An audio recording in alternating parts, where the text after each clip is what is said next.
Hey, motherfuckers. This is a community healing project in which we all share our various reflections and takes on various topics and experiences we've been through. We do it on the private podcast stream every month with submissions from motherfuckers like you. But are you interested in making your own podcast? Because Spotify's got a platform that lets you make one super easily. Spotify for podcasters lets you edit and record podcasts right from your phone or computer. So it's super easy to get started creating today. Then it distributes your podcast to Spotify and everywhere else podcasts are heard. Video podcasts are also available, as well as tools such as Q&As and polls to get your listeners talking. And best of all, you can earn some cash while you do it. The entire thing is free and there is no catch. This is what I use, and I highly recommend that you give it a try too. Just download the Spotify for Podcasters app or go to www.spotify.com/podcasters to get started sharing your shit today. Well, hey there, gutsy fucker. A few quick points here today. Number one, seems like a fitting topic as we head into the holidays or are reflecting on one's past. Keep this under your belt if you're engaging with the clan anytime soon. Number two, I say family a lot in this post, but it is relevant for any social contact that fits the bill, with romantic ones and tightly knit social circles being common sources of the same shit we are about to cover. Number three, I don't mean to scare anyone with this information, just to prepare you and to try to explain both sides of the experience for everyone. So, last time we said, always remember that what you're doing, trying to improve the brain you've adaptively developed so far for better outcomes in the future, and having the self awareness and accountability to do so is really fucking scary. And you are doing it anyways, which is the definition of being really fucking brave. Because it requires looking at the parts you don't want to see and figuring out how to work with them to change the future, to take control of your life instead of letting past circumstances dictate everything else, to rewrite your story to be super lame. So I vehemently say, good fucking job. I hope you recognize the strength that it takes just to get to where you are so far. The easier route is to wind up with parts that are just like mom and dad and grandma and grandpa and everyone else. To let your brain be wired the way that it was wired, and everyone else can deal with it or be hated forever when they choose to leave. The harder course is to turn against what's already been stuck in your head and maybe even executed on repeat by analyzing it, contextualizing it, and finding solutions to pull yourself out of it in real life day after day. It's energetically costly, it's time costly, and it can be ego costly. For those with a pretty shallow sense of self, one that's based on maintaining the illusion that they're fine. It's the rest of the world that's the problem. It's not really going to be their cup of tea. Deep diving into personal memories that might include some unfavorable actions of their own. And clearly, this is not what everyone is subscribing to. Hence, why most people don't have the guts to do this work and instead choose to believe that people never change. They can't. Well, they can't only if they never try through daily effort to allow that brain to significantly change. So, if you're doing it, I guess you're a real motherfucker, huh? Anyways, today we're not only here to recognize your work, but also to talk about the idea of breaking the cycle and why that's such a massive deal for you, for your family, and for everyone around you. First things first, we know that PTSD is transmissible from plenty of prior episodes this season. We don't need to experience the thing ourselves for our genes to be methylated and our brains to be developmentally affected. We pick up signals from other people, which forms our brain's interpretation of the world, as well as our emotional and behavioral programs, our call and response patterns to others, our early perspectives that all the rest will be grounded on, and all of our automatic reactions. So, yeah, we absorb our family's shit, to put it in layman's terms. Plus, in our families, there's usually a chain of events dating back several generations that can be easily explained by the two major reactions to unregulated people. We, number one, lean into their antics and accidentally become them. Or two, we overcompensate and do everything we can to avoid being anything like them, creating other problems and or an internal battle against those early programmed parts that we tried to overwrite. You might start studying your family and see even those who proclaim that they are nothing like the rest of them, they still have some parts that are eerily similar.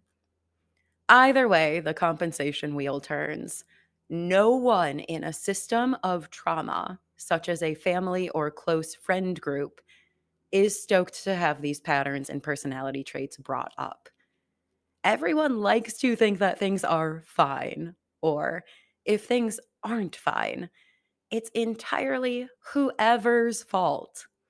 In reality, there are a lot of complicated dynamics going on with interrelated traumas that most likely no one really wants to dive into. This means changing the narrative, your narrative, it comes at a massive cost. It changes entire life histories of the people around you. The stories that have been carried up to this point, all the perspectives that follow, the relationships and the daily living patterns that were created cumulatively, suddenly up for new debate. That completely destabilizes a brain, ripping out its foundational perspectives and rewrites entire books from these people's personal libraries of life experiences. It could change how they feel about everything for the better, but it would be a very disturbing process to get to that point. So, our families and old social contacts generally do not love when we start examining generational opinions, life instructions, and narratives. And that is exactly what we're doing when we get mildly obsessed with understanding our pasts leading to the present. This is one of the reasons that CPTSD families don't care for number one, therapy or the idea of psychology, maybe even science if they're one of those groups, or two, letting you have the perspective that these events happened to you, period, which might result in you speaking them out loud to others. Generationally traumatized families live in cultures of silence, and they like to control the narratives around them. Hence, all the triangulation and assorted relational abuse. So, opening up the stories to outsiders could feel dangerous to people who've supported themselves in a little echo chamber of the same fucked up ideas and justifications, especially if some part of any in group family member carries guilt or shame about any of the past events. Then the manipulation will begin. A new narrative will be repeated until everyone is on their side and everyone is trying to bury the past again. So instead, we are not allowed to talk about what is going on. It's probably something you experienced early in life, hiding your home events from the outside. And it's still the case today. We can't bring it up. We can't meaningfully discuss it. We certainly can't break the family wide open and start pulling strings from their organs. That's dangerous for everyone involved. And that is one of the reasons that breaking the cycle is so difficult. No one else wants you to see the cycle because it is also their cycle. And they've worked very hard to avoid taking a good look so far. So, start down the path of trauma recovery. Start marching your way to family and close social network problems. It's pretty universal from what I've gathered in the years of trauma talking. I don't think anyone in the community has reported differently. So, I'm going to be honest. Unfortunately, you can pretty well expect to be black sheeped and scapegoated, to experience an uprising and conflict, even with people who seem unrelated to the issues you are trying to resolve, to be purposely cut off from events and news updates, which may or may not be a bad thing, depending. To, and I don't mean to scare anyone, experience some exile as everyone attempts to push the dangerous clan member out for self and other protection. You know, but it'll be framed as the person choosing to leave themselves for reasons that amount to for no reason because of hurt feelings or incorrect perspectives. Again, I do not say any of this to freak any trauma recovery newcomers out, just to speak to the commonality of the situation for those of us already in it, gone through it, or approaching it. Shit's wild.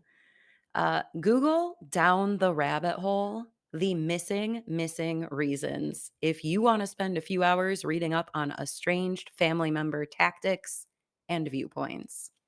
You will see the family response and interpretations of estrangement events. Yeah, they're pretty common. Just saying, consensus is you will feel better about your folks immediately when you see it's all a typical response for a certain set of generations and personality types. It's not about you, it is about them. Anyways, there will be relational trauma in healing your relational trauma. It's a fact. If it hasn't happened yet, you haven't pinged some of the controversial events or patterns yet. For example, my family was cool with my trauma discoveries when they were all related to the loudest member, not when the more subtle trends started to be pulled up and reanalyzed. A very common T word happening per the community. So give it time. The trauma exhumation will eventually piss someone off when you hit an unagreed upon issue. You'll see relationships take some pretty tumultuous turns as you change your brain because you'll bring that inner work outward, integration, to change your behaviors. And those include changing dynamics with your closest social contacts. Even if it goes unspoken, the work and the changes in you will alter your old patterns. And that's going to bring up a lot of unwanted fuel for thought and discomfort from pretty much everyone around you.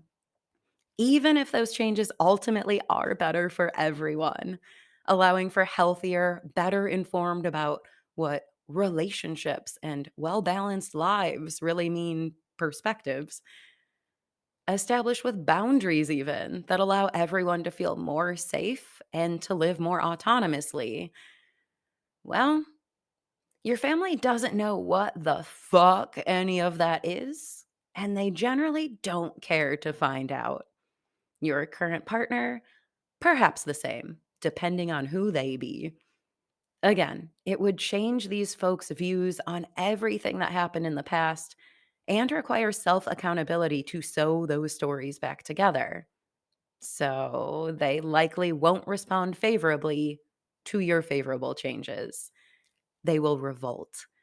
They'll escalate their behaviors to try to get a similar response from you They'll use increasingly emotional and aggressive tactics to get your attention or to cause a disturbance that requires a response, hoping that they'll get something that they know how to work with out of you. Now, that's just behavioral science, folks. Brains trying to figure out why consequences aren't matching their expectations based on prior experience, and increasingly, desperately trying to validate themselves with one of the predicted outcomes. So, yeah, they'll possibly attack you. They'll isolate you. They'll gaslight you. They'll guilt you. They'll give you ultimatums. They'll try to manipulate you. Whatever they usually do, they'll do it. A lot of it. And those efforts will get increasingly obsessive if they don't get the results that they immediately expect. Sometimes the only way that we can continue this dynamic for the sake of creating healthier changes in ourselves is to end the dynamic, to go no contact or NC as they call it. The purpose: to allow a brain to fucking operate according to the owner of the organ instead of being forced to jump every time something new becomes your responsibility to fix, or someone is having a tantrum, or other unreasonable and unpredictable expectations are placed on your head again. We're trying to make new programs, disrupt old patterns. Then we can't be engaged in the same old shit, or else we're just strengthening them and putting ourselves back into our parts boxes. So, a lot of us get some recovery under our belts and have to take the leap, going no contact. And look, it can feel brutal. That's a really big part of the reason that bravery goes hand in hand with trauma recovery. You will be working against your socially programmed brain, which will try to tell you that the changing, ending, or pausing of relationships, yeah, it means certain danger and detachment from the entire world, that you can't walk the earth without these individuals. Well, that's some old semi biological and semi cognitive behavioral science programming that needs to be re examined. But it's going to require a lot of work just to get there. Understanding your relationship to relationships, your attachment to attachment. It's an obstacle all its own. Not to mention all the personal challenges that you face breaking the T cycle in and of yourself. Obviously, all of this inner work is difficult, resource expensive, and regularly painful. It can feel as terrible as it is ultimately healing at a lot of points. But now consider doing all that trying inner work coupled with the added detriment of doing it without any social support, maybe even with social opposition. And it's a whole new rodeo. Dealing with your own self accountability and trauma excavations is hard. Add none support on top of it. Life difficulty level cranked up even higher. And let's also not forget that with our highly sensitive powers and histories of emotional abuse, we're often extra influenceable by the people in our immediate vicinity. Their energies and opinions and perspectives, they have a way of corrupting our own. So we feel this family upset as if it isn't being demonstrated openly enough in all the other ways. Couple that with the instinct to protect them and the empathy to be able to understand that they are also complexly traumatized. And it's a real motherfucking challenge on 5 different levels, breaking the generational trauma cycle. At times, you might wonder if it's going to break you, the way that it has certainly seemed to break your social connections. But here's the thing to always remember: it's not helping anyone for you to keep suffering. You can't be your best self. You can't give back to people fully. And you might even be teetering on that suicidality point, stuck in a pattern of assessed defeat and entrapment. So, although it's painful for you, recovery is your only option to be able to start really living. Plus, you know, as far as how your healing will impact others, remember that it's also not helping them to keep performing in the same trauma plays for 5 to infinite generations. It's enabling, it's keeping them in a state of suffering too. And it's allowing them to be dependent on your own unhealed T brain to support them in staying similarly wounded. A break in the relationship might be exactly what they need to find their own feet again. And also, remember that this doesn't have to be forever. The social obstacles that you are facing, yeah, they can be permanent if that's what your recovery calls for. If they're physically abusive or unregulated to everyone's destruction, yeah, there's no rule that you have to maintain relationships with those who hurt you. That is just an abusive narrative to keep victims entrapped. But if you do want to reestablish relationships, know that it isn't impossible down the line. A no contact setup is not a death sentence, even if they tell you it is. And they may. Um, I got a don't come to my funeral from my experience. But look, fucker, I have been re invited to that memorial since, which is to say, things change. You're changing. They're maybe not changing, but they can. And that can, at this point, possibly only be fostered through seeing someone else successfully doing it, which might take them a long time to believe, and they might have to test you first. But until they do see those changes and desire to join in the march, you don't really want to interact with them anyways. They aren't welcome in your parade. See a billion pass warnings about family reimmersion, tethering, failed boundaries, and their ability to pull you backwards into child parts, all already discussed in this series. So, if you still have love for your family, but you just can't engage with them right now, don't fret too much. Give it some time, space, and someday energy, and see if it can heal like your brain has. Always remind yourself when I'm not here to do it for you. You are not a bad person for needing a break. You're doing what you can to help everyone, probably after everything else hasn't worked. And hopefully, someday, maybe, that relationship can be reapproached for the benefit of everybody. And also recall that's why it's crucial to heal. In order to help the people we care about, we need to be better off ourselves. It's a strange concept when you've been raised in a group of crab bucket people. But the fact is, you can't help anyone by being unhealed or limited in your own life yourself. Staying the same isn't an assistance to anyone, it's a hindrance to everyone from having different interactions that might open new experiences to them.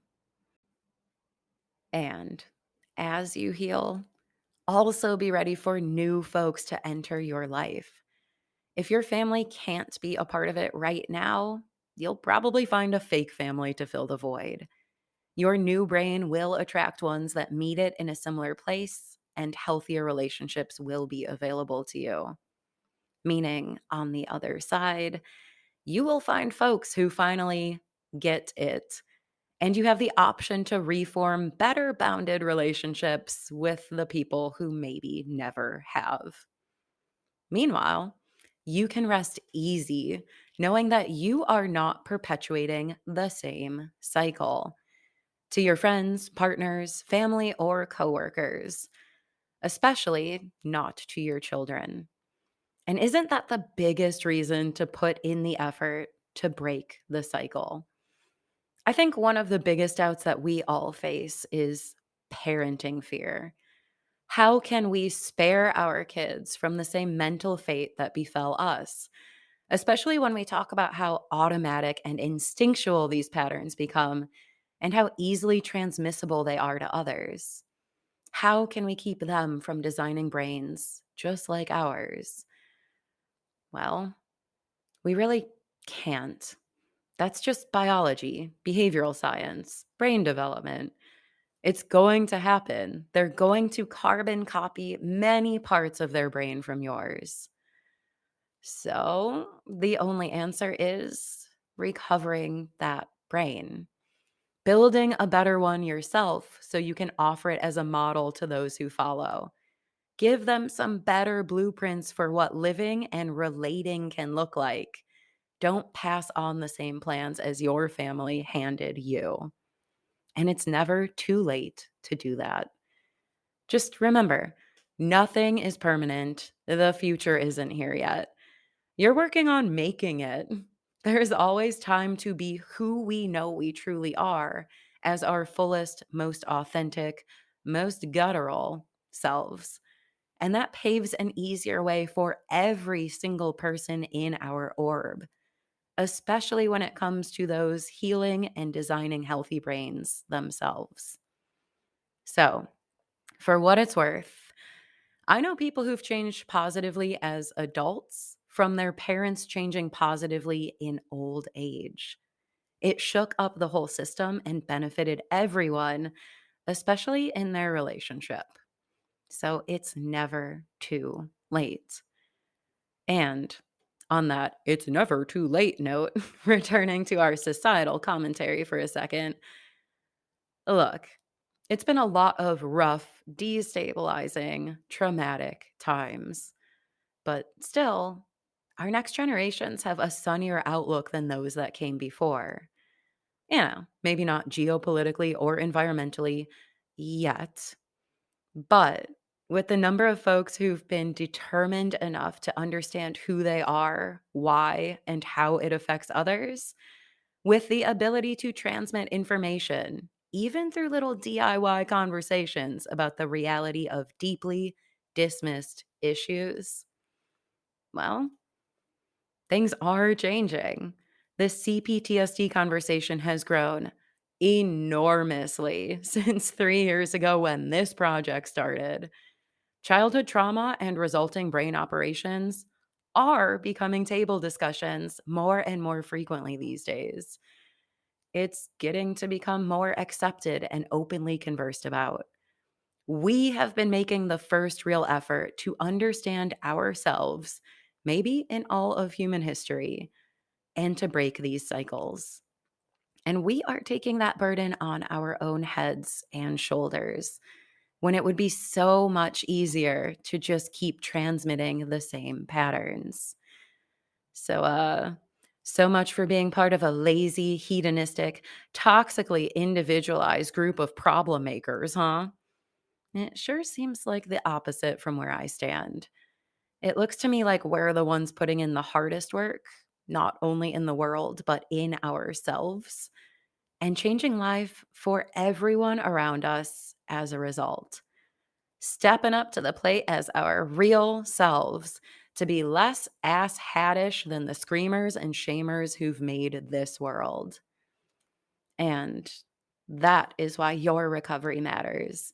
Why breaking the cycle is worth it if you ever doubt that you aren't enough of a reason yourself. Well, you are. And the impact that you have on the world will back that up. Trauma is transmissible, and so is healing. Change your brain, change your life, change your relationships in that order. Maybe it'll mean a whole new world for everyone around you, not one that falls into the same oppressive and scapegoating cycles. One that's led by a new understanding of brains and the ways they adapt, so we can counteract their most traumatic perspectives and set up future generations with a lot more empathy, safe personal connection, self accountability, and better functioning equipment.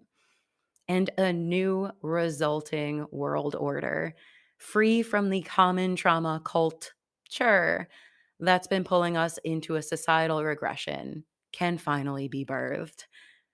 At least, oh, we can muffing hope. A little stabilization, healing, and integration around here would go a long way for all of us. All that it takes to make this come to fruition is everything you've got: self awareness, adaptive abilities, accountability, commitment to a different life for everyone around you, including you, healthier perspectives, and a whole lot of guts. Carrying the weight of the world on your brain isn't easy, and I see you. We in the recovery community all do. And I've got to say, we call you a real motherfucker. At any point when you start to doubt it, please remember, I love you. Your recovery is an ongoing challenge in so many ways, but you are never alone. You're not busted or broken, damaged, doomed, or dead yet. And I respect the fuck out of what you're doing for everyone, no matter what your social sphere says. And I hope you do too. Hail the trek that you've stepped up to. Hail the effects it can have for everyone, for the world, if we think in big perspectives, for the reintegration of humankind, if we start behaving in ways that align with our actual, full, unfragmented selves, for the change that recovery can create in the aftermath.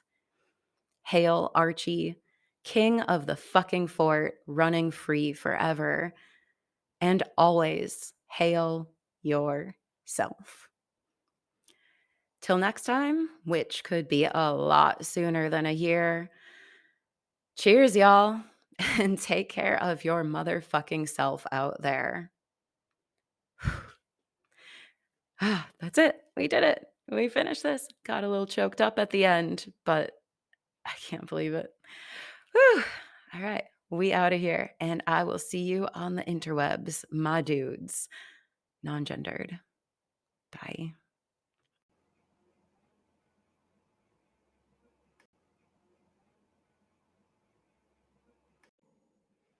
Hey again, fuckers. I'm just popping in to mention some next steps that you can take to help yourself and this project to continue evolving. Got comments on anything presented here? Check out Spotify to answer community discussion questions for each show and to read responses from others. Subscribe to the private stream that's located there for a smattering of extra trauma talk episodes just to get a better idea of what we do here. Send in your voice recording or send an introductory DM wherever you find me. I love hearing from you and sharing your insights. For one of these avenues, just hit up Instagram at traumatized.motherfuckers and see semi regular posts from me on all of the topics that we discussed here and beyond, especially that society trauma culture, bull nonsense, which has become a platform fave. If this show has helped you in any way, please subscribe and leave a 5-star review. It helps this little land of misfit toys DIY effort enormously. And when you're ready to rethink how you think, to redraft your brain and make lifelong changes, I'll see you in the private community. Find it at patreon.com/traumatized motherfuckers for hundreds of personal experience and academic research mashup episodes. If you're ready for it, jump into the closed door Discord support community that you may have been looking for, full of folks who get it and are actively working towards their own recoveries. Why is it a closed community, you ask? To make sure that we're in a safe place where we have the resources we need for rewiring and none of the abuse reimmersion. That said, inflation may have rocked prices everywhere, but not here. Learn to support yourself, and your life will flourish. Till then, take care out there, battling the cunt muffins rocking our inner and outer worlds. And I'll see you in the motherfucking fort. Hail yourself, and cheers, y'all.